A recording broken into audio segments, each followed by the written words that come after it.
이혼 사유에 대해 말씀드리자면 복합적인 부분이 쌓여 이혼을 결심하게 됐지만 가장 큰 사유는 식탐이었어요. 웃기죠? 저도 제가 그런 이유로 이혼을 하게 될 줄은 꿈에도 몰랐네요. 이런 이유도 이혼 사유가 될 수 있다는 걸 말씀드리고 싶어서 사연을 쓰게 됐습니다. 저로서는 너무나 지옥 같은 시간이었거든요. 분명 연애를 하면서 인사를 드리러 갔을 땐 시어머니가 온화하고 다정하셨거든요. 과일도 직접 깎아주시고 설거지도 하지 말라고 말리셨죠. 아유, 나는 시집살이라면 지긋지긋한 사람이야. 며느리가 편해야 집안이 편해지지 않겠어? 그러니까 여기 올 때마다 편한 마음으로 와. 뭐 사들고 올 생각 하지 말고. 결혼을 준비하면서도 상견례를 하면서도 시어머니는 늘 온화한 미소를 띠며 저를 인자하게 대해주셨어요. 그래서 합가를 해도 별다른 트러블 없이 잘 살 수 있을 거라 생각했죠. 집을 마련하기에 턱없이 돈이 부족했던 저희는 3년 정도만 시어머니 집에 머물며 매달 생활비를 드리는 형식으로 합가를 진행하기로 했습니다. 그건 정말 인생에서 가장 잘못된 선택이었네요. 시어머니의 본색은 합가 후에 드러나기 시작했어요. 처음에는 저한테 우리 며느리 왜 이렇게 말랐어? 많이 좀 먹어. 하시면서 고기 반찬을 밥 위에 올려주시는 거예요. 제가 잘 받아 먹자 시어머니는 당황한 듯 체구는 작은데 은근 잘 먹네? 밥이 좀 많지 않어? 좀 덜어줘? 하며 물어보시더라고요. 그리고 한참 잘 먹고 있는데 시어머니는 뜬금없이 저한테 심부름을 시키셨어요. 며느라, 나가서 두부 좀 사올래? 찌개를 끓여야 하는데 두부가 없네. 두부 아까 냉장고에 있던데요? 그거는 내일 쓸 거고 오늘 쓸 게 없네. 말도 안 되는 이유를 갖다 붙이며 밥 먹던 저에게 심부름을 시키시는 게 이상하긴 했어요. 밥 먹는 것보다 두부가 더 급할 리가 없잖아요. 처음에는 제 충성심?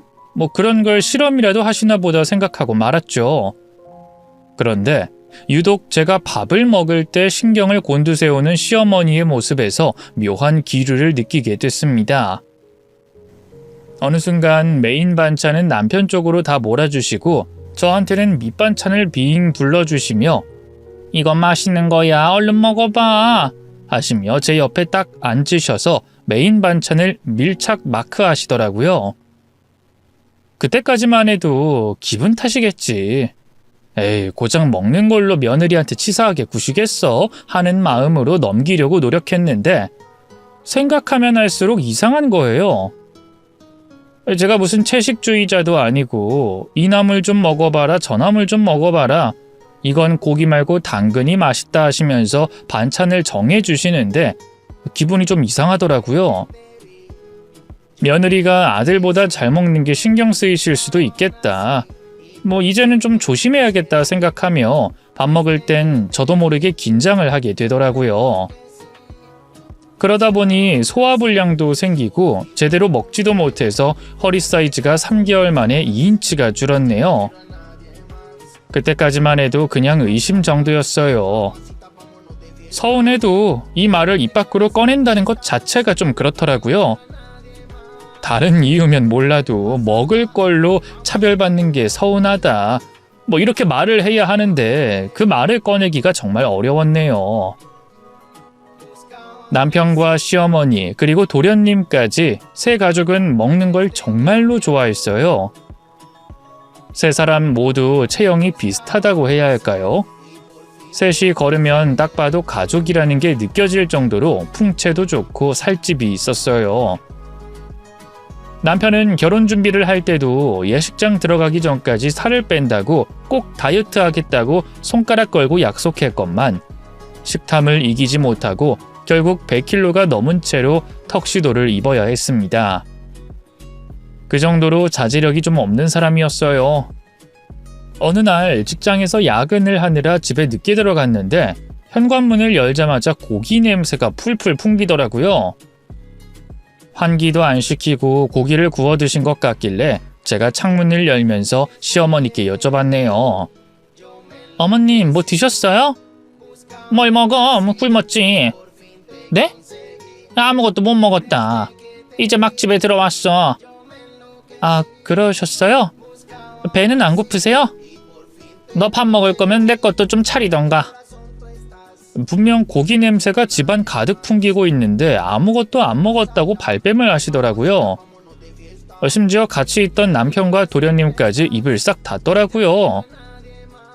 무슨 범죄를 저지르고 모른 척하는 공범 마냥 명연기를 펼치더라고요. 대체 이게 뭐라고 숨길 일이란 말이에요. 들키고 싶지 않으려면 증거를 남기지 말던가요. 솔직히 그때는 정말 빈정상해서 눈물이 날 것 같더라고요. 그날 저는 옷도 갈아입지 못한 채로 시댁 식구들을 위해 저녁을 차려야 했습니다. 그날도 역시 저는 메인 반찬을 먹지 못했어요. 제가 차렸지만 제가 먹지 못하는 아이러니한 상황. 그때부터는 저도 생존 본능이 생겨 살아남기 위해 몰래 챙겨 먹기 시작했죠. 요리를 하면서 간을 본다고 한 움큼씩 먹거나 프라이팬에 구우면서 하나씩 집어 먹었네요. 저도 제가 이렇게 구질구질하게 음식에 매달리게 될 줄은 몰랐어요. 하지만 그쪽에서 먼저 제 본능을 건드린 거잖아요. 이대로 가다가는 영양실조로 쓰러지게 생겼는데 저도 살 길을 찾아야죠. 부엌에서 일하며 음식을 입에 넣는 저 자신이 너무 처량하고 불쌍했지만 별 수 있나요? 시어머니는 귀신같이 저를 포착해낸 뒤 제 옆에 딱 붙어 잔소리하시더라고요. 너 요즘 살 좀 찐 것 같다? 제가요? 그래. 왜 이렇게 살이 쪘어? 뭐 혼자 좋은 거라도 먹니? 아니요, 몸무게는 빠졌는데. 아니야, 너 살쪘어. 딱 봐도 포동포동해졌구만 뭘. 요즘엔 다이어트 안 하니? 젊은 여자들 간헐적 단식 뭐 그런 거 하고 막 그러던데. 저는 먹지 않으면 힘이 안 생겨서요. 여자가 너무 식탐이 많아도 보기 안 좋다. 말라야 예쁘지? 배도 나오고 팔뚝도 두꺼워졌네. 아이, 몸에 탄력이 하나도 없네. 나는 처녀 시절에 주변에서 미스 코리아 나가보라고 권유도 받고 그랬는데. 제가 살이 쪘냐고요? 전혀요. 키 160cm에 몸무게는 49kg였어요.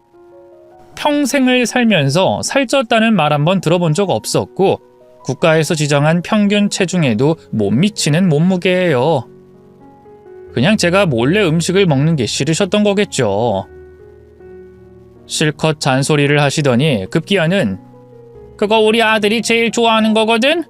그러니까 손대지 마라 하시며 차단을 시키셨어요. 아들이 좋아하는 거면 며느리도 좋아할 수도 있잖아요. 며느리의 취향은 나 몰라라 하신 채로 본인의 아들 둘만 챙기시는 모습에서 저도 점점 실망하게 되더라고요. 시어머니는 식당을 운영하고 계신 상태였어요. 나름 단골도 많고 입소문을 탄 상태로 한창 잘 나가고 있을 때여서 일손이 부족해 주말마다 가서 돕곤 했는데 점심때가 되잖아요. 거기에서 만든 음식을 주지도 않으시고 그놈의 밑반찬으로 끼니를 때우라고 하시더라고요. 그래놓고 저를 퇴근시킨 후 뭘 드시는 건지 집에 돌아오실 때마다 맛있는 냄새가 코를 찌르더라고요. 이제는 놀랍지도 않았어요. 이 정도면 절 미워하시는 거 맞죠? 남편한테 서운한 걸 얘기해도 그게 다 제가 예민하기 때문이래요. 먹는 거 가지고 치사하게 이러는 거 너무 서럽다고 했더니 남편이 저더러 뭐라는 줄 알아요? 야, 먹는 거 가지고 쪼잔하게 계산까지 해야겠냐? 설마 우리 엄마가 그런 거 가지고 치사하게 굴겠어? 우리 엄마 그렇게 치밀한 사람 아니야. 조그만 거에 의미 부여하면서 살면 머리 안 아파? 복잡한 세상 편하게 살자. 단순하게 좀 살자고. 말하면 말할수록 저만 찌질한 사람이 되는 거예요. 왜 이렇게 쿨하지 못하고 뒤에서 쪼잔하게 뒷담화를 하냐며 제 탓을 하더라니까요. 이 인간도 결국 내 편이 아니구나 생각이 들면서 결혼 생활에 대한 회의감이 확 몰려왔네요. 나중에는 음식을 두고 사투를 벌이고 입에 음식을 구겨 넣는 시댁 식구들을 보면 한숨부터 나오더라고요. 저런 모습을 평생 동안 봐야 하는 거잖아요. 그 생각만 하면 가슴이 답답하고 명치가 뜨거워지는 게 화병이 생길 것 같더라고요. 시집을 간 이후로 볼이 푹 꺼져서 회사 사람들이 저더러 아픈 거 아니냐고 물어볼 정도였다니까요.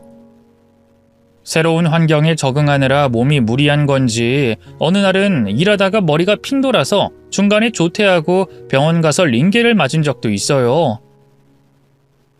내 삶은 이렇게 피폐해지고 있는데 시댁 식구들은 몇 개월 동안 몸무게가 얼마나 쪘다느니 운동을 좀 해야겠다느니 떠들고 있을 땐 정말로 가출해버리고 싶은 욕구가 치밀어 오르더라고요. 어느 날은 고구마를 잔뜩 삶아서 저한테 주시더라고요. 며느라, 그 지인이 밭에서 캔 고구마란다. 아주 달고 맛있어. 한번 먹어봐. 어머님은 안 드세요? 나는 아까 많이 먹었어. 다 같이 먹으면 좋을 텐데. 다들 바쁜데 뭘. 우리 며느리한테 제일 먼저 주는 거니까 많이 먹어. 너 고구마 좋아하잖아. 평소에 집안에서는 부엌에 들어가지도 않으시는 분이 저를 위해서 뭔가를 해주셨다는 것 자체가 감동이더라고요. 그때는 그 의도가 아주 선한 줄 알았죠. 고구마를 배불리 먹고 난 후 1시간도 채 지나지 않아 외식을 하게 될 줄은 몰랐네요. 남편이 집에 들어오자마자 준비 다 했어? 나가자! 할 때 그제야 고깃집을 예약해뒀다는 걸 알게 됐네요. 그럼 그걸 알면서 저한테 고구마를 먼저 먹이신 거잖아요. 의도가 너무 뻔한 거 아닌가요? 결국 저는 맛있다는 고깃집에 가서 얼마 먹지도 못하고 젓가락을 내려놓을 수밖에 없었습니다. 이런 취급을 받는 게 서럽고 짜증나서 화장실에서 눈물까지 쏟았네요. 제가 먹는 걸로 이렇게 구박받아도 되는 사람인가요? 모든 사람은 동등하게 소중한 거잖아요.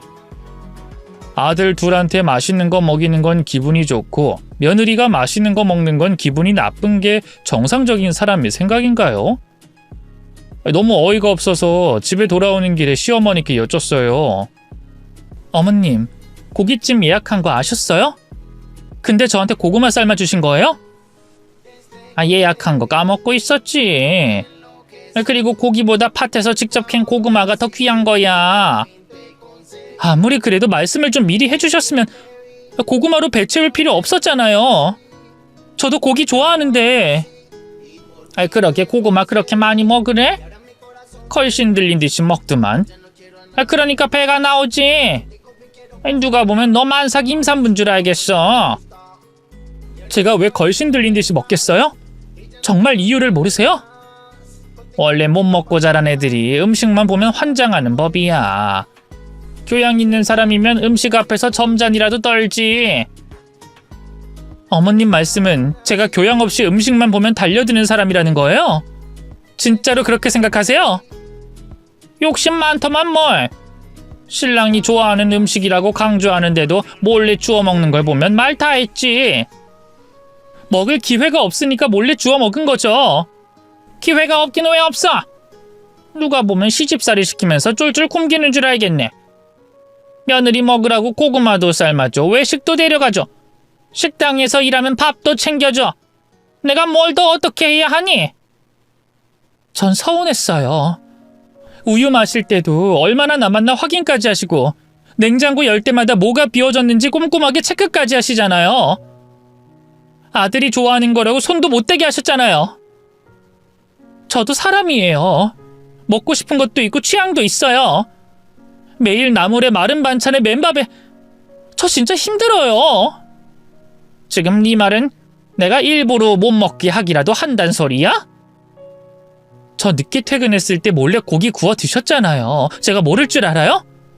항상 저 없을 때만 맛있는 거 드시잖아요. 얘 좀 봐라. 그걸 여태껏 마음에 담아두고 있었단 말이야? 네가 늦게 퇴근한다고 하니까 요리할 힘도 없고 대충 고기 구워 먹은 적은 있었지. 근데 그게 죽을 죄를 진 거니? 며느리한테 큰 죄를 진 거야?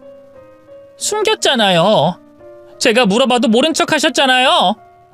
그거야 별일 아니니까 그냥 넘긴 거지. 내 사생활을 일일이 며느리한테 보고하기? 내가 네 상사라도 돼? 그게 아니라 조금이라도 남겨주셨으면 이렇게까지 서운하지 않았을 거라는 걸 말씀드리는 거예요. 저는 밖에서 맛있는 걸 먹을 때마다 어머님 생각나서 항상 포장해 오잖아요. 그래, 알았다. 앞으로는 남겨주마. 됐니? 대화가 그렇게 감정적으로 치닫게 될 줄은 몰랐지만 어쨌든 제 속마음을 털어놓으니 속이 시원하긴 하더라고요. 이제는 시어머니도 신경 쓰시겠지. 설마 그 말을 듣고도 나를 모른 척 하실까 싶더라고요. 하지만 시어머니는 며느리가 괘씸하게 반항을 했다고 생각하셨는지 그때부터 저를 대놓고 미워하기 시작하셨어요. 아이고, 며느리 눈치 보여서 뭘 먹을 수가 있어야지. 네가 서운해할까봐 우리 진짜로 아무것도 안 먹고 굶기만 하고 있었다. 물 한 잔도 안 마셨어. 어머님, 제 말은 그런 뜻이 아니었어요. 어쨌든 미안하다. 퇴근할 며느리를 위해서 고기 좀 구웠어야 했는데 내가 너무 생각이 없었네. 그치? 괜히 솔직하게 말씀드렸나 싶더라고요. 그때부터 괜히 눈치가 보여서 더 불편해졌네요. 저는 시어머니와 허심탄회하게 속마음을 털어놓고 진정한 가족이 되고 싶었는데 시어머니는 다 필요 없고 며느리가 서운한 걸 말했다는 것 자체에 화가 나셨나 봅니다. 저는 절대로 시어머니의 딸 같은 며느리가 될 수 없었음을 깨달았네요. 그리고 어느 날 술에 취한 시어머니의 술주정을 통해 비로소 속마음을 알게 됐습니다. 네가 우리 아들 거 뺏어먹는 것 같아서 기분이 안 좋았다. 여자라면 신랑이 먹고 난 다음에 남은 걸 먹어야지 어딜 신랑이 먹을 걸 같이 먹겠다고 달려드냔 말이야. 다음날 그런 말을 내뱉으신 걸 기억조차 하지 못하셨지만 취중진담이라고 하잖아요. 결국 차별을 하신 게 맞았네요. 아들이 먹는 건 한없이 예뻐 보이고 며느리가 먹는 건 한없이 미워 보인 거예요. 저는 굴러들어온 돌이고 아들의 몫을 뺏는 방해자일 뿐이었어요. 그럴 거면 왜 결혼을 시키신 걸까요? 도무지 이해할 수 없었습니다. 아무튼 그날을 기점으로 저는 오만정이 떨어져서 한 번만 걸려봐라. 내가 진짜 가출하고 만다는 심정으로 이를 갈며 살았어요. 그리고 얼마 지나지 않아 큰 사건이 터지고 말았습니다. 그날도 제가 야근을 하느라 늦게 퇴근을 했는데 집에 들어갔더니 음식 냄새가 솔솔 풍기더라고요. 이번엔 무슨 일인지 시어머니께서 친절하게 절 맞이하시더라고요. 우리 며느리 왔니? 배고프지? 저녁 드셨어요? 그래, 우리끼리 먹었다. 며느리 배고플까봐 남겨놨지. 보통이라면 며느리 잘 먹는 꼴 보기 싫으셔서 음식을 남겨놓지도 않으시더니 그날은 무슨 일인지 저를 위해 마련을 해놨다고 하시더라고요. 그리고는 저에게 양푼 하나를 내미셨어요. 그 안에는 먹다 남은 잔반을 모아서 비빔밥을 해놓은 거였어요. 비빔밥도 비빔밥 나름이죠. 개밥도 이렇게 못 만들 거예요. 보자마자 구역질이 날 것 같았죠. 우리 며느리 이거 먹어라. 여태껏 음식 남겨주지 못해서 미안했구나. 남기신 걸 싹 다 비빈 거예요? 그래, 얼른 먹어. 음식 남기면 지옥 간다. 싹 다 먹어. 양푼을 내밀던 시어머니의 표정을 아직도 잊을 수가 없어요.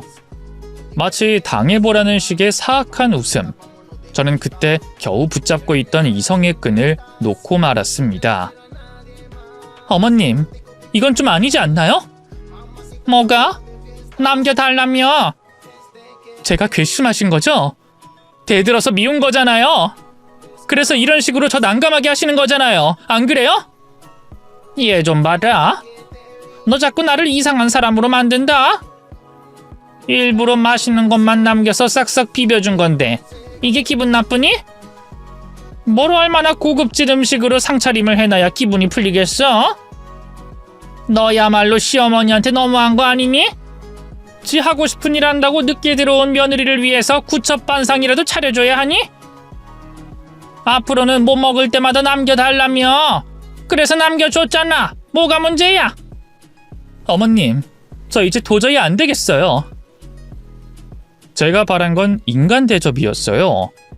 하지만 날이 갈수록 힘들어지는 시집살이를 도저히 견딜 수 없었습니다.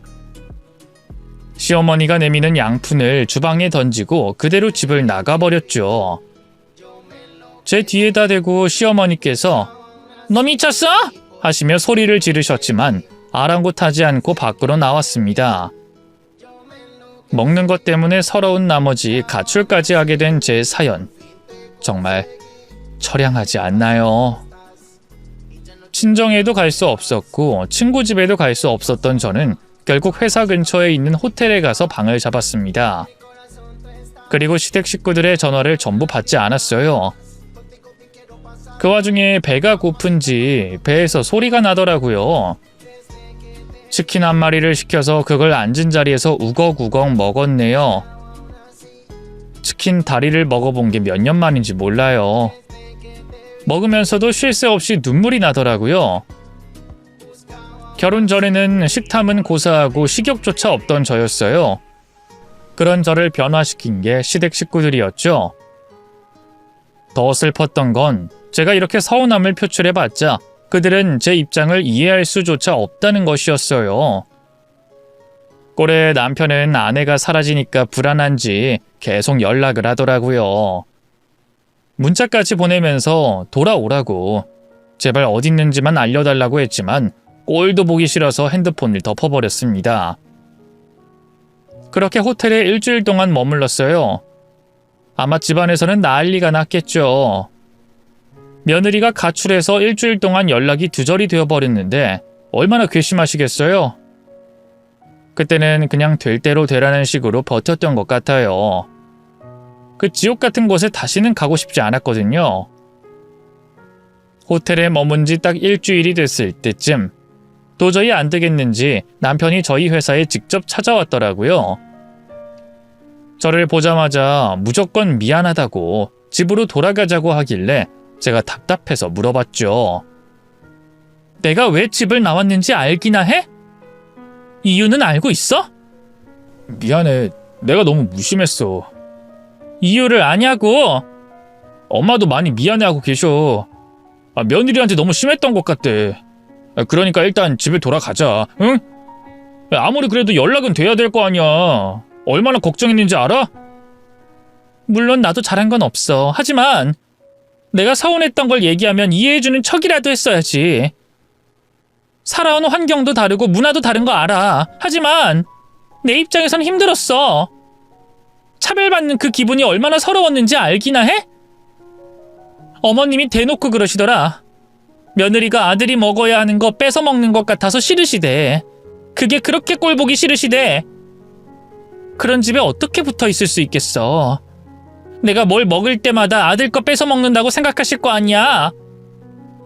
우리 엄마가 워낙 옛날 분이시라 그래서 좀 고지식한 면이 있어. 내가 중간에서 잘할게. 나도 결혼이 처음이고 합가가 처음이라 서툰 부분이 많아. 내 역할이 중요한데 나 혼자 편하자고 방관했어. 연락이 끊긴 일주일 동안 반성하고 후회했어.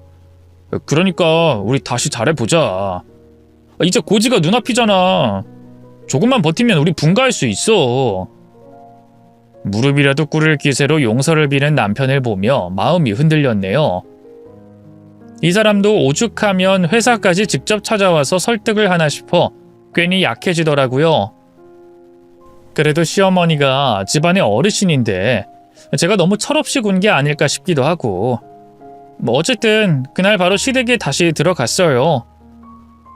제가 먼저 시어머니께 이런저런 일로 집을 나가서 너무 죄송했다.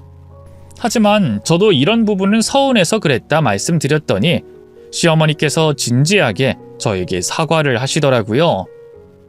그래, 다 이해한다. 내가 우리 며느리를 너무 서운하게 한 것 같구나. 내가 사과한마. 아니에요, 어머님. 아무리 서운해도 양푼까지 집어던지고 집을 나간 건 제가 잘못했어요. 아니, 얼마나 서운했으면 그랬겠니. 너가 집 나가고 나서 나도 생각 많이 했다. 우리가 서로 너무 앙금을 품고 있었던 것 같구나. 오늘 이참에 다 풀어버리자. 내가 앞으로 잘할게. 그러니까 사이좋게 지내, 응?